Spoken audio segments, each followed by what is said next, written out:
تاکید کہتے ہیں کلام کا معنی مرادی پر دلالت ایسی ہو کہ اس میں خفا ہو، کلام کی معنی مرادی پر دلالت خفی ہو۔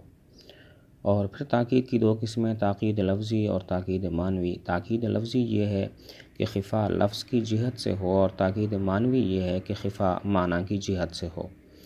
خفا لفظ کی جہت سے ہو، اس کی صورت یہ ہوتی ہے کہ الفاظ میں تقدیم و تاخیر یا فصل ہو۔ اس کی مثال جیسے یہ شعر ہے، جفخت وہم لا یجفخون بہا بہم شیم علی الحسب الأغر دلائل۔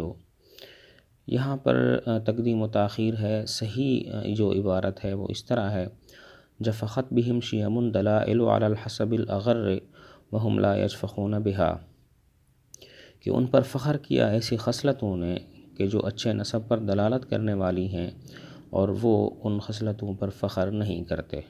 مطلب یہ ہے ممدوحین ایسی اچھی خصلتوں کے مالک ہیں کہ وہ خصلتیں ان پر فخر کرتی ہیں، وہ خصلتیں اس بات پر دلالت کرتی ہیں کہ ان کا نسب بہت اچھا ہے، لیکن ممدوحین متواضع ہیں، وہ اپنی ان خصلتوں پر فخر نہیں کرتے۔ تو یہاں خفا لفظ کی جہت سے ہے، الفاظ میں تقدیم و تاخیر اور فصل ہے چند لحاظ سے۔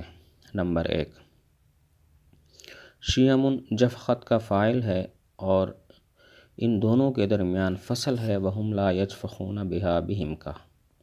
نمبر 2، بہم جفخت کے متعلق ہے اور ان دونوں کے درمیان فصل ہے وہم لا یجفخون بہا کا۔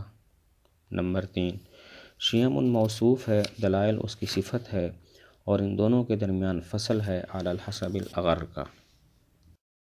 معنی کے لحاظ سے خفا ہو یعنی تاکید معنوی ہو، اس کی صورت یہ ہوتی ہے کہ ایسے مجازات و کنایات کو استعمال کیا جائے جن کی مراد معلوم نہ ہو۔ اس کی بھی دو مثالیں ذکر کی۔ نمبر 1، نشر الملک السنتہ، بادشاہ نے اپنی زبانیں شہر میں پھیلا دی ہیں۔ اب اس میں معنی کے لحاظ سے خفا ہے۔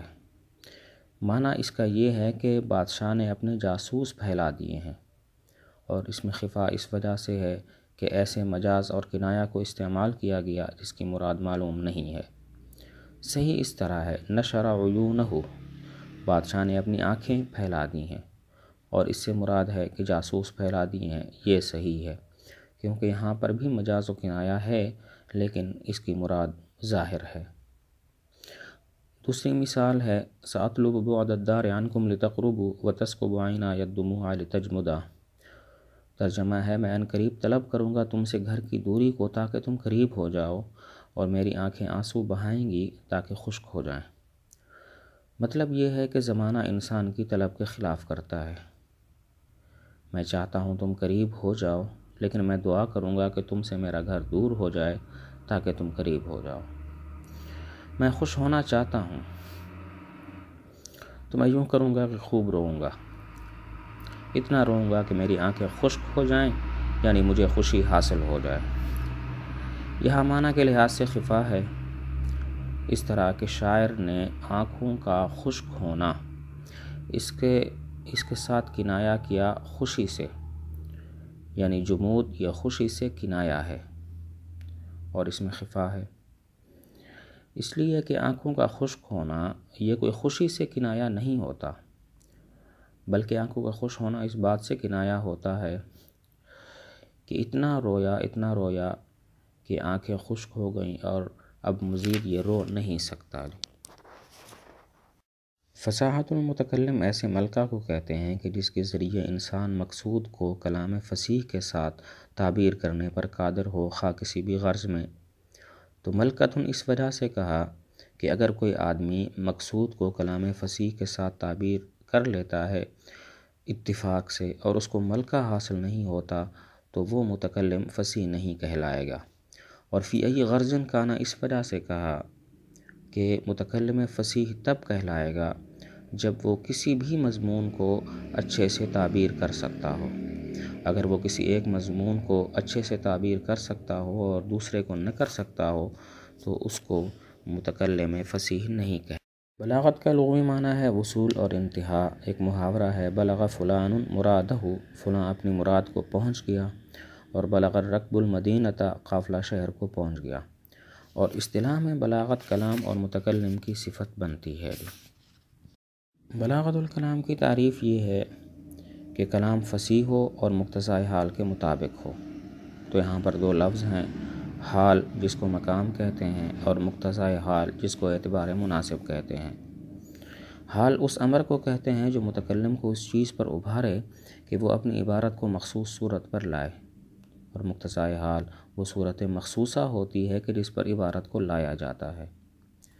مثلاً المدح یہاں سے حال اور مقتضائے حال کی مثال کے ذریعے وضاحت کرتے ہیں کہ مثلاً مدح ایک حال ہے جو اس بات کا تقاضا کرتا ہے کہ عبارت کو اتناب کی صورت میں لایا جائے، یعنی لمبی عبارت لائی جائے، اور مخاطب کا ذہین ہونا ایک حال ہے جو اس بات کا تقاضا کرتا ہے کہ عبارت کو ایجاز کی صورت پر لایا جائے، یعنی مختصر ذکر کیا جائے۔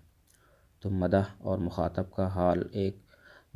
مخاطب کا ذہین ہونا ایک حال ہوا، اور اتناب اور ایجاز مقتضائے حال ہوا، اور کلام کو اتناب و ایجاز کی صورت میں لانا یہ مطابقت لمقتضى الحال ہوا۔ بلاغت المتکلم ایسا ملکہ ہوتا ہے کہ جس کے ذریعے انسان مقصود کو کلام بلیغ کے ساتھ تعبیر کرنے پر قادر ہو، خواہ کسی بھی غرض میں ہو۔ وَيُعْرَفُ التَّنَافُرُ، اس سے یہاں سے مخل فی الفصاحت والبلاغت چیزیں اور ان کے معرفت کے ذرائع بیان کرتے ہیں۔ چنانچہ کہا کہ تنافر ذوق کے ذریعے معلوم ہوتا ہے، مخالفت قیاس علم صرف کے ذریعے معلوم ہوتی ہے، اور ضعف تعریف اور تاکید لفظی علم نحو سے معلوم ہوتے ہیں، اور غرابت اس طرح معلوم ہوتی ہے کہ انسان کو کلام عرب پر کثرت سے اطلاع ہو۔ تاکید معنوی علم بیان سے معلوم ہوتا ہے، اور احوال اور مقتضائے احوال علم معانی سے معلوم ہوتے ہیں۔ تو اب طالب علم کے لیے، جو بلاغت کا طالب علم ہو، اس کے لیے 3 چیزیں ضروری ہیں۔ نمبر 1، اسے لغت، علم صرف، علم نحو، علم معانی اور علم بیان کا کی معرفت اسے حاصل ہو۔ نمبر 2، وہ سلیم الذوق ہو۔ نمبر 3، اسے کلام عرب پر کثرت سے اطلاع حاصل ہو۔